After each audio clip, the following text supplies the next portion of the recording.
আজকের পর্বের শুরুতেই কবি সুধীন্দ্রনাথ দত্তর একটি লাইন দিয়ে আমরা আজকের পর্ব শুরু করব। কি লাইন বলুন তো? অন্ধ হলে কি প্রলয় বন্ধ থাকবে? অন্ধ হলে কি প্রলয় বন্ধ থাকবে? কেন এই লাইন দিয়ে আমরা আজকের পর্ব শুরু করলাম? এই সমাজ গড়ার কারিগর যারা, এই সমাজ যাদের হাতে তৈরি, তাদেরকে তো শিক্ষক বলে, টিচার বলে, শিক্ষিকা, শিক্ষক, জ্ঞানের ফেরিওয়ালা বলেও অনেকে তাদের সম্বোধন করেন। আমি, আপনি, আমরা প্রত্যেকেই স্কুল থেকে শুরু করে, কলেজ থেকে শুরু করে, তারপর প্রফেশনাল কোর্স যাই আমরা পড়ি না কেন, সেখানে শিক্ষক এবং শিক্ষিকা, স্যার, ম্যাডাম যাই বলে আমরা সম্বোধন করি, একটি সম্মানীয় জায়গা। আজ সেই শিক্ষক এবং সেই শিক্ষিকারা রাস্তায় নেমে প্রতিবাদ করতে হচ্ছে, তাদের চাকরি চলে গেছে এবং এই নিয়ে তোলপাড় গোটা রাজ্য কেন, আস্তে আস্তে এই যা হয়েছে, অর্থাৎ এই পুরো প্যানেল বাতিল, সুপ্রিম কোর্টের যা রায়, তারপর থেকে কিন্তু সমাজ গর্জে উঠেছে। আজকেও যখন আমরা এই অনুষ্ঠান করছি, শিক্ষামন্ত্রীর সঙ্গে মিটিং করবেন যারা চাকরিহারা, তাদের একাংশে মিটিং করবেন, যদিও সেই মিটিং নিয়েও কিন্তু অনেক প্রশ্নচিহ্ন আছে, সেখানেও কি ভেদাভেদ, অর্থাৎ আজকে এই মুহূর্তে যা দাঁড়িয়ে যে অবস্থায় আছে, এর ভবিষ্যৎ কি হতে যাচ্ছে, চাকরিহারারা কি করবেন, কতটা প্রভাব পড়বে, যদিও আগে পর্ব করেছে এই নিয়ে। তার থেকে বড় কথা, পুলিশ যা করেছে যখন ডিআই অফিসে কসবায়, সেই ফুটেজও আপনারা দেখেছেন, পরে আমরা দেখাবো আপনাদের আরও একবার। এই নিয়ে আমাদের আজকের পর্ব। আপনারা হট সিটে হট টক দেখছেন, আপনাদের সঙ্গে আমি শান্তনু।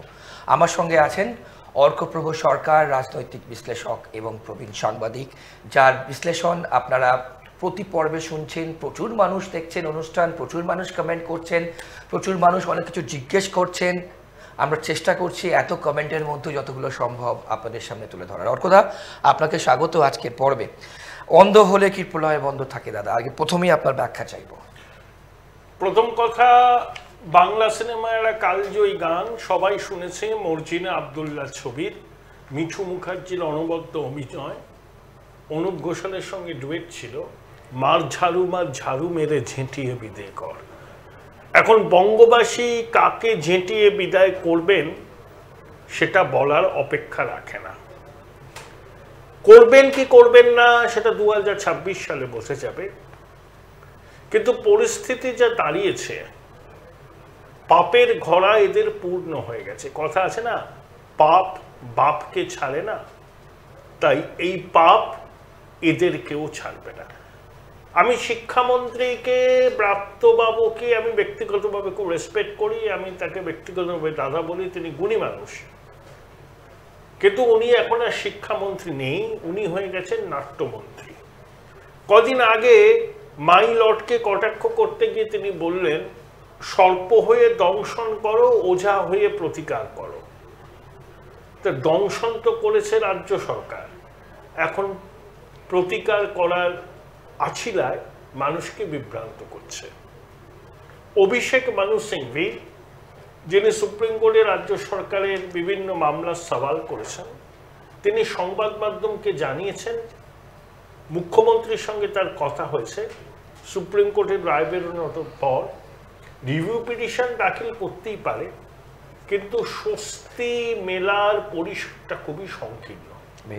সুপ্রিম কোর্ট সর্বোচ্চ আদালতের প্রধান বিচারপতির ডিভিশন বেঞ্চের রায়, 17 দফা অনিয়ম আছে,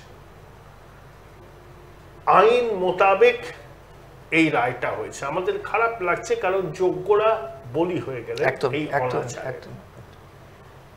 ব্রাত্যবাবু এসএসসির সভাপতি আর যোগ্য চাকরিয়ারা শিক্ষকদের মিটিংয়ে কি হবে? এসএসসি আগে ওই মাসিক প্রকাশ করো, আমি সেখানেই আপনাকে পরবর্তী প্রশ্ন করতাম। একদমই তিনবার আদালতে গিয়ে এসএসসি আদালতকে বিভ্রান্ত করেছে। একবার বলছে এটাই হচ্ছে অযোগ্যদের সংখ্যা, আরেকবার বলছে এটাই সংখ্যা, আরেকবার বলছে এটাই সংখ্যা। যখন আদালত বলছে যে এটাই ফাইনাল ফিগার, তো তখন বলছে না, এটা বলতে পারবো না ফাইনাল ফিগার কিনা, আরো অযোগ্য থাকতে পারে। এখন এসএসসি চেয়ারম্যান বলেছেন, অনুপ্রাণিত গৃহপালিত ওই ভদ্রলোক, যে আমরা তো দিয়েছিলাম, আদালত যদি সন্তুষ্ট না হয় কি করবো। আজকের মিটিংয়ে কিন্তু তিনিও আছেন। মিসলিড করছেন। পশ্চিমবঙ্গের মানুষকে এরা প্রতারণা করছেন মিথ্যার বেসাথী করে। এবং এসএসসি সম্পর্কে সুপ্রিম কোর্ট কি বলেছে? অনিয়ম হয়েছে জানতো, অনিয়মকে ঢাকার জন্য যা করার তা এসএসসি করেছে। বেশ, ওর কথা আমার প্রশ্ন থাকবে যে ওএমআর শিট নিয়ে এত বিতর্ক, সেখানে কিন্তু যারা চাকরিহারা তারা পরিষ্কার বলছেন মিরর ইমেজ প্রকাশ করতে হবে, এবং ওএমআর শিট না প্রকাশ করলে কিন্তু কারা যোগ্য কারা অযোগ্য ডিফারেন্সিয়েট করা সম্ভব নয়। ওএমআর শিট তো ধ্বংস হয়ে গেছে, করে দিয়েছে, এরা সংরক্ষণ করেনি। মিরর ইমেজ কোথায়? প্রকাশটা করছে না কেন? এটাই তো সব থেকে বড় প্রশ্ন। একে ওকে দোষারোপ করছে, বলছে যে বিকাশবাবু চাকরি খেয়ে নিল, বাংলাকে বদনাম করার চেষ্টা হচ্ছে। বাংলাকে বদনাম আপনারা করছেন। বাংলার মানুষ বাইরে গেলে এখন তারা প্রশ্নের মুখে পড়ছে, বলছে এই তোমাদের শিক্ষকদের চাকরিটা মাছের বাজারে মাছ দরাদরি করার জন্য এরকম করে লোকে দরাদরি করে, সেভাবে দরাদরি করে বিক্রি হয়েছে। তো লজ্জায় মাথায় এঁট হয়ে যায়। 13 তলা 14 তলা ক্যামাক স্ট্রিট কালীঘাটের লজ্জা শরম নেই বোধহয়। তো ওরা বেহায়ের মতো নানা রকম কথা বলছে, অন্য ন্যারেটিভ তৈরি করছে। ভাবুন, একটা বাজারে তত্ত্ব চলেছে 5 থেকে 35 বছর আগে বাম জমানায় জ্যোতিবাবু মুখ্যমন্ত্রী ছিলেন, তখন শিক্ষকদের অবসরের বয়স 65 থেকে কমিয়ে 60 করার একটা বিষয় হয়েছিল। শিক্ষকরা প্রতিবাদ করেছিলেন, পুলিশ লাঠিচার্জ করেছিল। সেই ঘটনাটার সঙ্গে এই ঘটনাটাকে এক বন্ধনীতে রাখছে। তো আমি তাই তো বললাম যে অন্ধ হলে প্রলয় বন্ধ থাকে না, এরা অন্ধ হয়ে গেছেন। আরে বাম আমলে কি দুর্নীতি হয়নি? হয়েছে। এইভাবে টাকা দিয়ে চাকরি বেচা হয়নি। সিপিএম এর হোল টাইমারদের পরিবারের লোকদের চাকরি দেওয়া হয়েছে। তাদের ন্যূনতম শিক্ষাগত যোগ্যতা ছিল ওই মৌখিক ইন্টারভিউয়ের সময়, তখন কিছু কারচুপি করা হয়েছে। বছরে 2 বার করে এসএসসি পরীক্ষা হতো বাম জামানায়, অন্তত প্রত্যেক বছর নিয়োগ হতো। বেশ, এরা এসএসসি তো আর কোনো বিশ্বাসযোগ্যতা নেই। ওই কি নাম যেন, সিদ্ধার্থ মজুমদার নাকি, উনি অনুপ্রাণিত এবং অত্যন্ত গৃহপালিত প্রকৃতির মানুষ। মেরুদণ্ড সামান্যতম নেই। বাড়ির লোকদের কাছে মুখ দেখান কি করে, তো আমার মনে প্রশ্ন আছে। হ্যাঁ, কনস্ট্যান্টলি মিসলিড করছেন মানুষদের। ওনার তো দায়িত্ব স্বীকার করে পদত্যাগ করে চলে যাওয়া উচিত, নাকি দেহত্যাগ না করলে পদত্যাগ করেন না? খুব বড় কথা, খুব বড় কথা বলেন। ওর কথা আমার পরবর্তী প্রশ্নের আগে আপনাকে প্রথমেই অনুষ্ঠান পর্বে শুরু করার আগে কিন্তু আমি বলেছিলাম আপনাদের যে সমাজ গড়ার কারিগর এবং জ্ঞানের ফেরিওয়ালা শিক্ষক শিক্ষিকা তারা ডিআই অফিস কসবায় গেছিলেন, এবং তারপর কি হয়েছিল, পুলিশ কি করেছিল, আপনারা বহু ছবি দেখেছেন। আরও একবার আপনাদের সামনে দেখুন।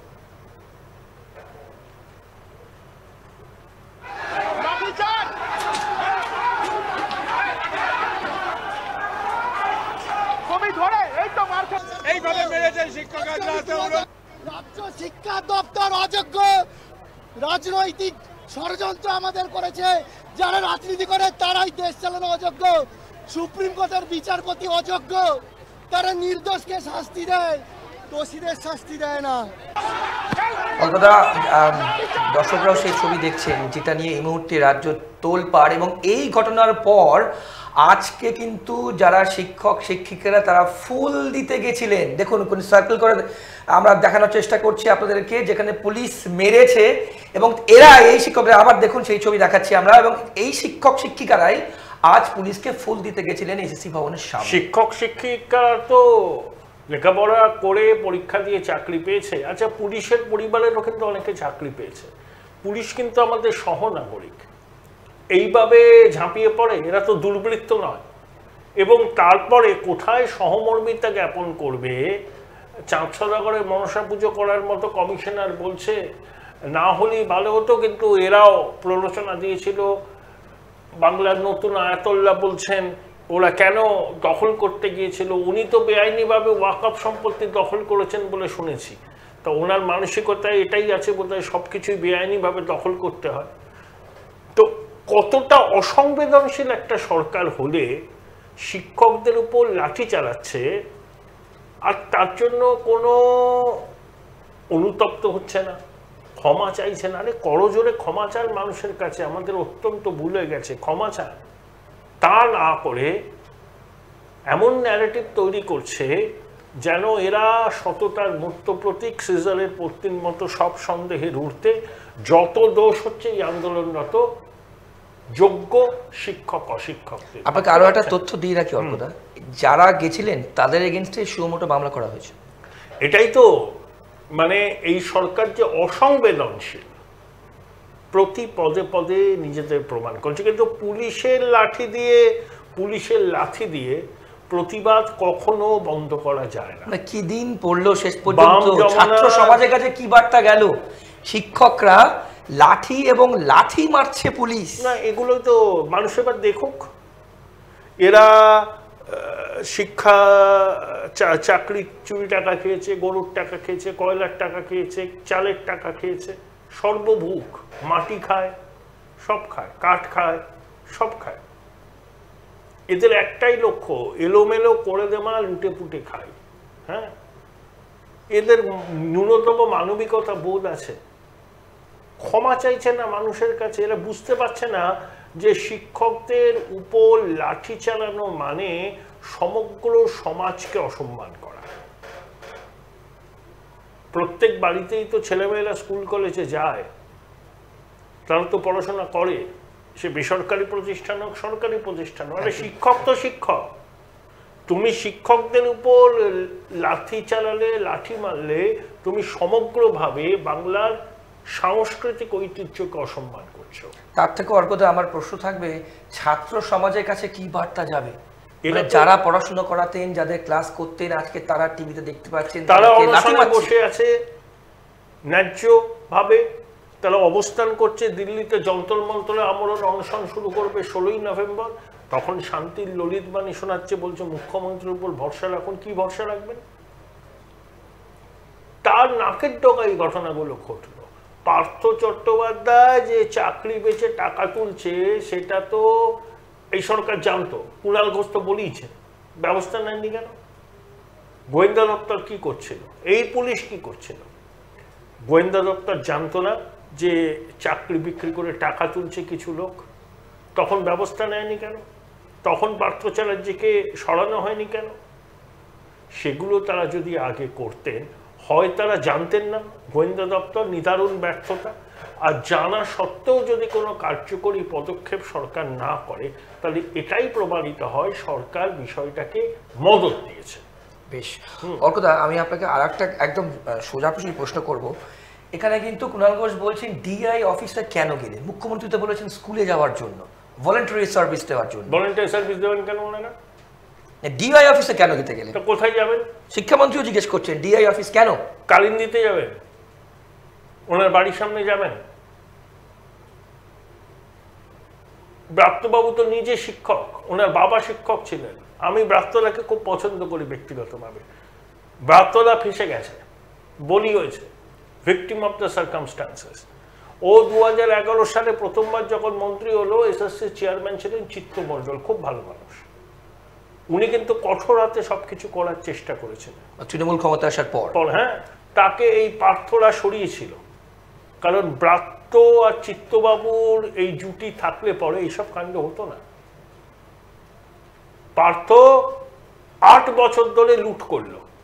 মানিক, পার্থ, শান্তিপ্রসাদ, এসপি সিনহা, কাকু, চিনু হাজরা, কুন্তল, এইসব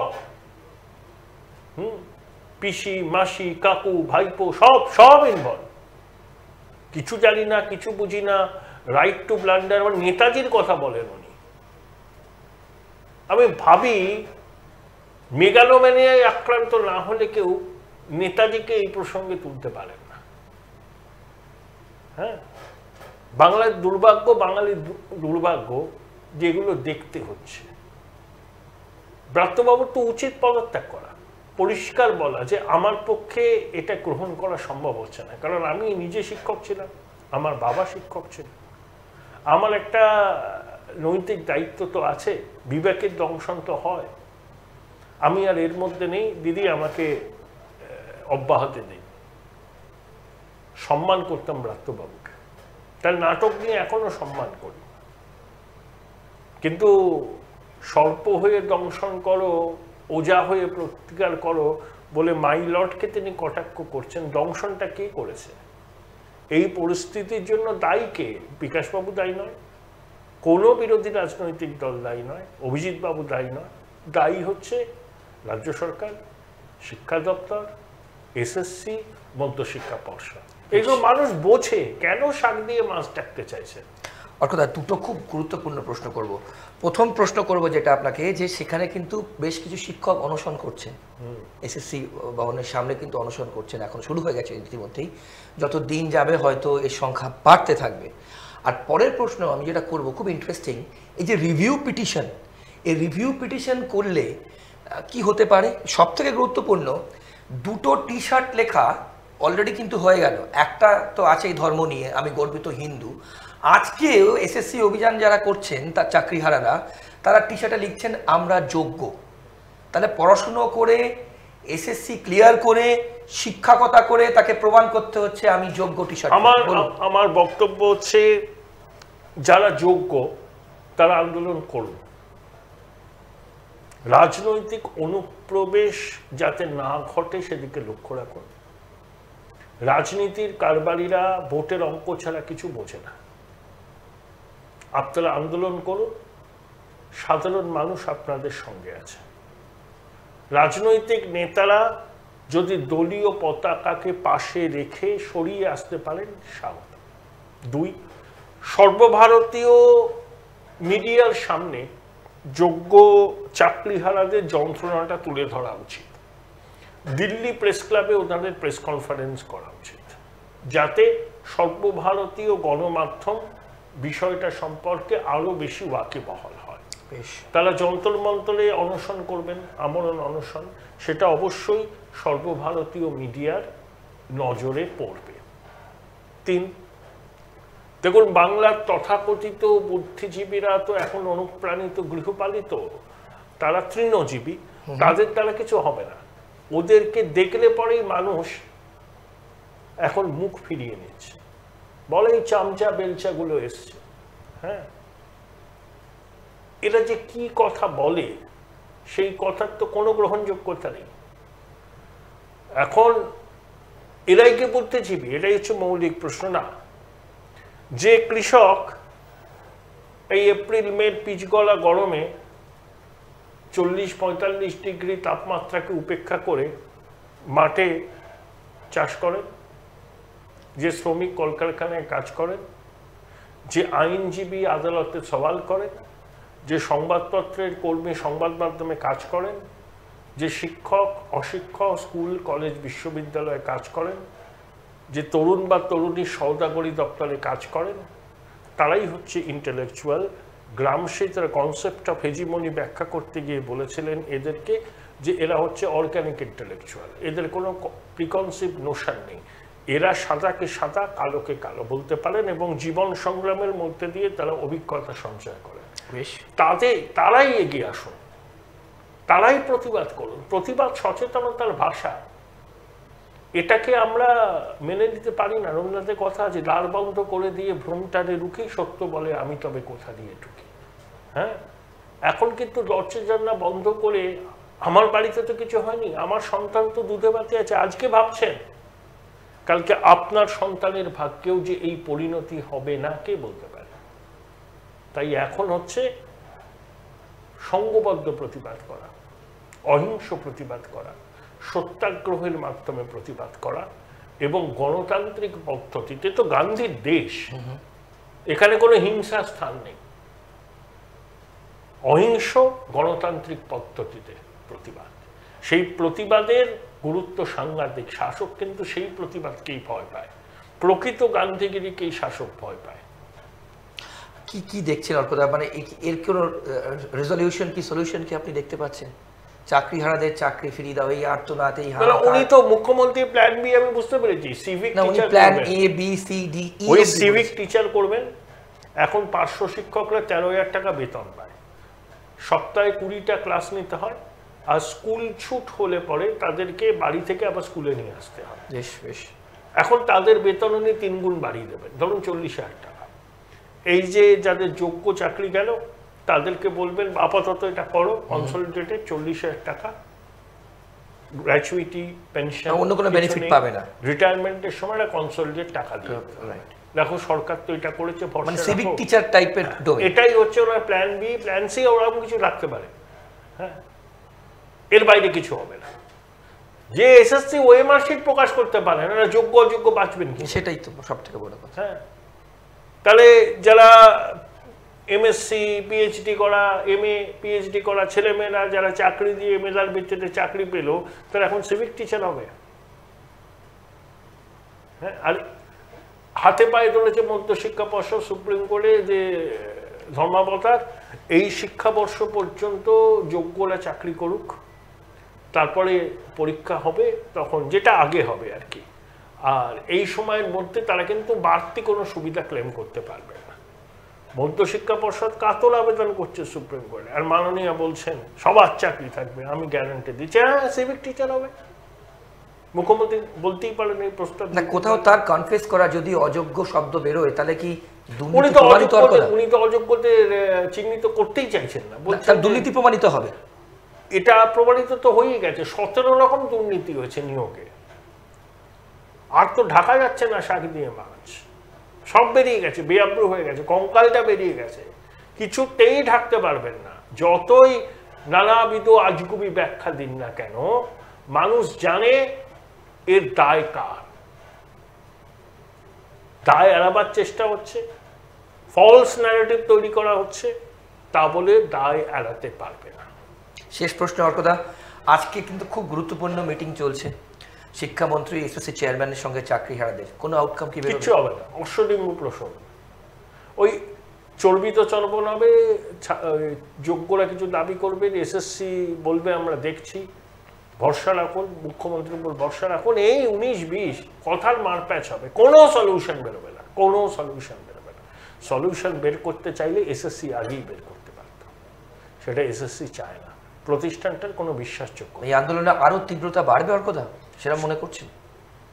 যদি ডেডলক থাকে, বলছেন তো ওরা বাড়বে, বলছেন তো এটা সর্বভারতীয় ইস্যু হবে, হয়ে গেছে। ওরা নিশ্চয়ই দিল্লিতে সাংবাদিক বৈঠক করবেন। সর্বভারতীয় সংবাদ মাধ্যমে জানা উচিত যে কি হলো পশ্চিমবঙ্গ। কিছু তো নেই আমাদের, শিল্প নেই, কলকারখানা নেই, বেরোজগারি আছে, পরিযায়ী শ্রমিক আছে, শিক্ষা নিয়ে আমার একটা গর্ব ছিল, সেটাও একদম স্বাস্থ্য, শিক্ষা, খাদ্য ধূলিসাৎ হয়ে গেল। এর দায় তো নিতেই হবে, দায় এড়িয়ে চলবে না। বেশ অর্কদা, অনেক ধন্যবাদ আপনার সময়ের জন্য। আপনাদের প্রত্যেককে অসংখ্য ধন্যবাদ। হট সিটে হট টক আজকে যা নিয়ে আমরা আলোচনা করলাম, গরমাগরম আলোচনা করলাম। আপনারা জানেন এই অনুষ্ঠানে আমরা সব জ্বলন্ত টপিক নিয়ে আমরা আপনাদের সামনে তুলে ধরি এবং তার চুল চেরা বিশ্লেষণ আপনাদের সামনে তুলে ধরি। অর্কপ্রভ সরকার আমাদের সঙ্গে থাকেন। এখন আমাদের সবার নজর থাকবে যে চাকরিহারা যারা হলেন তাদের ভবিষ্যৎ কি, তারা পরবর্তী কি পদক্ষেপ নেবেন, আরও কি তীব্র হবে এই আন্দোলন। কিন্তু আমাদের একটাই প্রশ্ন, তাদের সঙ্গে যে অবিচার হয়েছে এই দায় কার? এই দায় নিতেই হবে যারা দুর্নীতির সঙ্গে যুক্ত এবং দুর্নীতি করেছেন। আজকের পর্ব আমরা এখানে শেষ করছি, কিন্তু হট সিটে হট টক চলতে থাকবে আরও অনেক গুরুত্বপূর্ণ টপিক নিয়ে। প্রতি সোম, বুধ এবং শুক্রবার সপ্তাহে আপনারা হট সিটে হট টক দেখবেন। ভালো থাকবেন, আর অন্যান্য সব খবরের জন্য আপনাদের চোখ থাকুক ট্রাইবস টিভি বাংলার পর্দায়। নমস্কার, ভালো থাকবেন।